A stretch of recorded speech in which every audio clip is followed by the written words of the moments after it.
સુરતની વરાછા પોલીસે છેતરપિંડી કરનાર 3 આરોપીને ઝડપી પાડ્યા। માર્કેટમાંથી જોબ વર્ક કરવાના બહાને 45 લાખથી વધુની સાડી લઈને 3 આરોપીઓ નાસી છૂટ્યા હતા। પોલીસે બાતમીના આધારે એક આરોપીને સુરતથી અને 2 આરોપીઓને ભાવનગર ખાતેથી ઝડપી પાડ્યા। રજા પર ગયેલા પોલીસકર્મીએ બંનેને ભાવનગરથી ઝડપી પાડ્યા। વરાછા પોલીસ મથકના કોન્સ્ટેબલ વાલસુરભાઈએ રજા દરમિયાન પણ ફરજ નિભાવી। પોલીસે આરોપીને પકડી પાડીને 38 લાખથી વધુની સાડીનો મુદ્દામાલ કબજે કર્યો।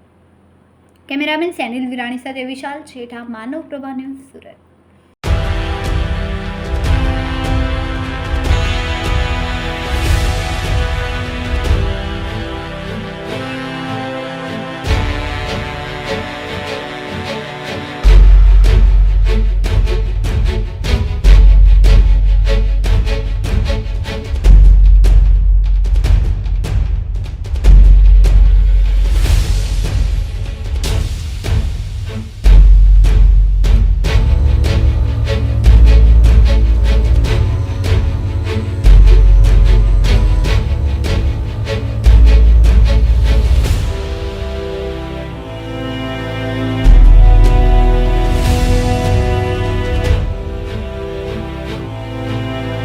અમારા વિડિયોની નવી અપડેટ મેળવવા માટે સબસ્ક્રાઇબ કરો માનવ પ્રભા ન્યૂઝ ચેનલને।